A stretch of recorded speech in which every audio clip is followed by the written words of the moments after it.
Sabi mo may boyfriend ka, Iris. Meron nga. Nagsisinungaling ka. Aminin mo na lang kasing NBSB ka. Hindi naman dapat kinakahiya yun eh. Kung NBSB ako, hindi ko talaga ikakahiya yun. Pero sorry ka, may boyfriend ako. O sino? Sino yung malas na lalaking yun?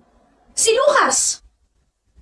Si Lucas? Oh! Si Lucas Martinez. Siya si Lucas Martinez. Masungit, mataray, mayabang, at higit sa lahat, hate na hate ako. Yun nga lang, hindi alam ng marami na may mga atraso ko sa kanya. Nandiyan yun nabato ko siya ng sapatos dahil na-frustrate ako sa score ko sa chemistry. Meron naman sa sobrang saya ko, tumama yung kamay ko sa leeg niya nang hindi sinasadya. At ang pinakamalala ay natapilok ako, tumama yung kamay ko sa phone niya at nabasag ko yun. Pinatulan ka? Ni Lucas? Nakaka-offend ka. Ako kaya yung pumatol sa kanya. Hinabol niya ako tapos... Sino humabol sa'yo? Lucas! Hinabol mo raw siya. Halika! Usap tayo. Narinig mo lahat? Oo, nasa likod niya ako eh. Ano ulit yung sinabi mo? Girlfriend kita? Pinatulang kita? Hinabol kita? Sigurado ka ba ako yun? Alam kong marami akong atraso sa'yo pero... Sino ka ba? Mabuti yan. Hindi mo ako kilala. Kilala na kita. Tinamaan mo ko ng sapatos, tinamaan mo ko sa leeg at binasag mo yung phone ko. Ikaw yun. Correction, natamaan, hindi tinamaan. Nabasag, hindi binasag. Not intentional lahat ng mga yun. Ginawa mo pa rin. Nagawa, hindi ginawa. So ano gusto mo mangyari? Huge favor. Ayoko. Lucas, I promise, I will let you break up with me. Ano? Just pretend to be my boyfriend for months. Bakit naman ako papayag sa gusto mo? Kasi gusto talaga kita. Gusto maging, peace, prosperity, kapit-bisig. Ano makukuha ko dyan sa gusto mo? Name it. Bayaran mo tuition ko. Don't name it. Like, never mind. Ako na lang yung magsasabi, okay? Ang makukuha mo, extra fame and extra sauce. Imagine, mapatol ka sa isang nobody. Like, masasabi ng mga tao na, bait naman ni Lucas, pumapatol sa hindi niya ka-level. Mababansagan kang, gwapo na, mabait pa. Aray, grabe yan na. So payag ka na? Do whatever you want. I'm Iris. Alam ko. Alam niya? Fruity. Anong ginagawa mo rito sa classroom namin? Eh di sinusundo ka ng girlfriend mo. Sinusundo kita. Makakanta nga. Ano gagawin ko dyan? Magpapalit tayo ng bag. Oo lang sa akin. Total, masakit naman na yung balikat ko. Dalhin mo ka ako yung bag ko. Marami kayo nakamasid. Wala nga tao rito sa corridor eh. May CCTV. Uwi ka na? Obvious ba? Ano ba yan? Wala ka man lang baka sweet-sweet dyan. Like, ingat. Rar. Take care. Hindi ako mahilig sa matatamis. Ba yan? Hatid mo ako. Bakit? May nakamasid pa ba sa atin? Huwag na nga, Lucas. Baka nakaistorbo pa ako sa'yo eh. Baka, may lakad ka pa. Something like that. Anyway, thank you for today and thank you for the patience. Tandaan mo boyfriend pa rin kita sa Monday.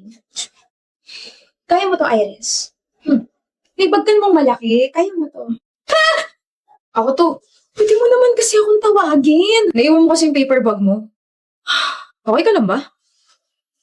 Halika, hatid na kita. Hindi na. Sa school lang naman valid yung deal natin eh. I insist. Pares din naman tayo ng way. Okay. Mag-isa ka lang ba sa apartment mo? Bakit mo natanong? Hindi kasama sa deal natin yan Sira, para ka kasing takot na ewan. Di ba mataray, masungit, tsaka mayabang ka?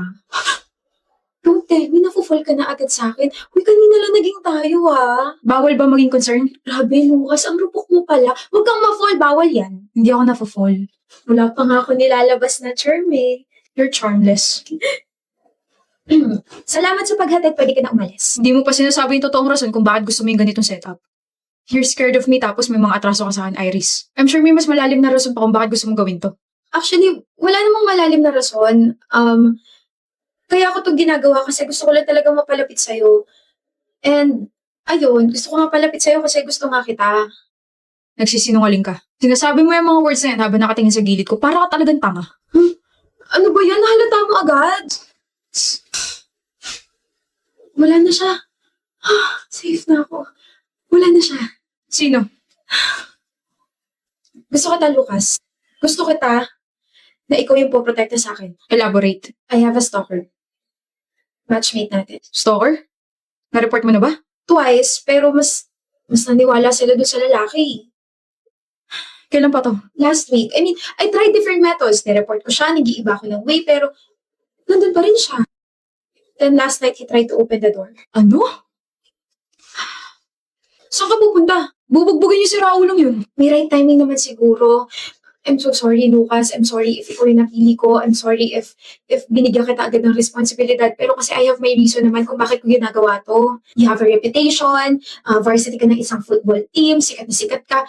He won't try to hurt you, okay? Kaya sa'yo ako didikit hanggang sa mawala siya. How about your parents? Patay na sila parehas eh. Only child ako. My other relatives are in the province, so I have to survive alone. Hindi ka na alone. Kasama mo na ako ngayon eh. Good morning. Morning! Baka na bag mo. Anong ginagawa mo rito? Sinusundo girlfriend ko. Kinikilig ka? Eh, syempre, nag-e-effort ka na sumabay sa deal natin eh. Tara. So, totoo nga boyfriend mo siya, Iris? Ganda ko, no? Sabi ko naman sa'yo eh, ako yung pumatol sa kanya. Diba, Lucas? Here's your bag. See you later, Reese. Chris daw! May pet name ka, hayop! Kakinikilig ako! Ang bantot ng Riz, palitan mo. Ayoko nga. Lucas! Ayaw mo nun? Ako lang yung tumatawag sa'yo nun. Nakakilig kaya? Ayaw mo ba ng Bebu? Bebe? Baby? Sweetheart? I love. Too sweet. I agree. Reese na nga lang kasi. Okay. Bahala ka sa gusto mo. Lucas Papaw. Lulu? Kaskas. Ha? Alam ko na. Luka. I think I'm gonna die. I'm super genius. Luka. Luka. Wait! Ba nagsasawa sa mukha ko, Lucas? Kasi imagine mo 4 months na tayong magkasama. Madalas kaya ako nagsasawa sa pagmumukha mo. Napaka-anis mo talaga, no? Hindi ka ba aware? Na ano? Ikaw itong nag-declare na boyfriend mo ko tapos hindi mo alam kung anong araw bukas? Friday bukas. Mansa rin natin bukas.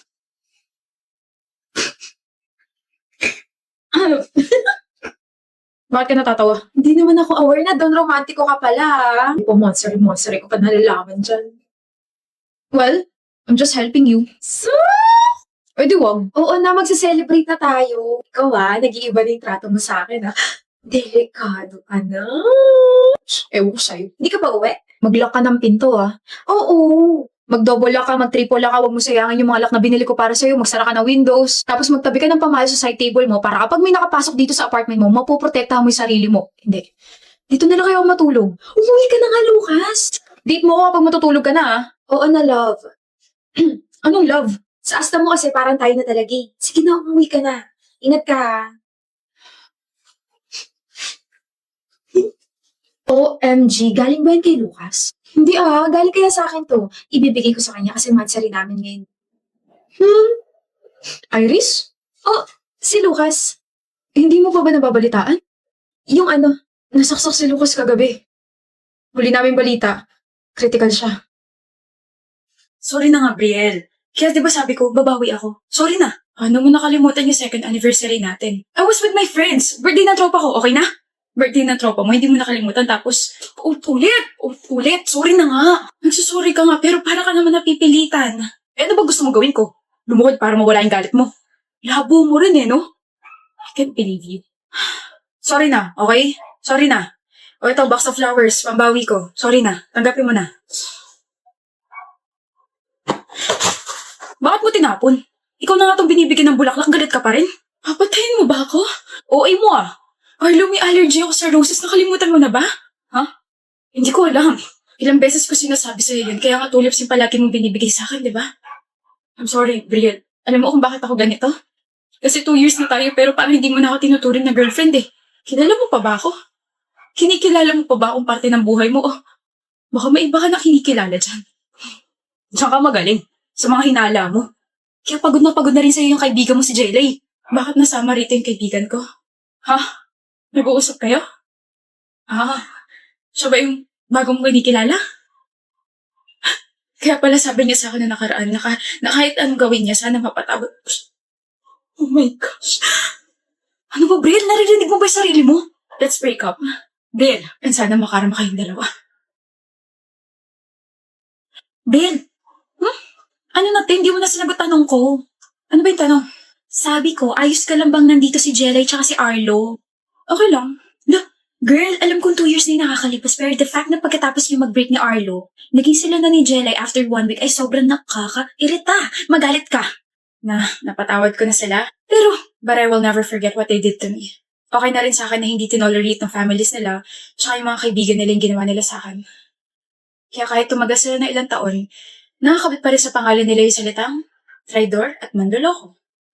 Pero okay ka ngayon. Sobrang okay. Actually, sobrang saya ko ngayon. What did I miss? Nasa healthy relationship na ako. Eh? Kanino? Sa captain ng basketball team ng school natin. Kay Ezra? Yung kinakainisan mo? Hi, my love. Hello. Balitaan ko yung ginawa nila Arlo sa'yo. Hayop na yun, kapal nilang paiyakin ka. Ikaw mo, hindi kita pinapaiyak. Na, nagmumukha ka ng show na nilagyan ng blush eh. Kanina ka pa nagsusulat dyan. Anong ginagawa mo? Nililista ko lahat ng mga bagay na gusto mo. Bakit? Gusto ko eh. Init. Ano yung nasa likod mo? Bulaklak? Bulaklak, may allergy ka ron. Di ka pa pwede mamatay. Marami pa akong plano kasama ka. Basket kasi ito na puno ng mga paborito mo. Nagpipiknik tayo rito sa school. Hindi ako naniniwala sa mga mansar anniversary na yan. Saan ka naniniwala? Sa rosary.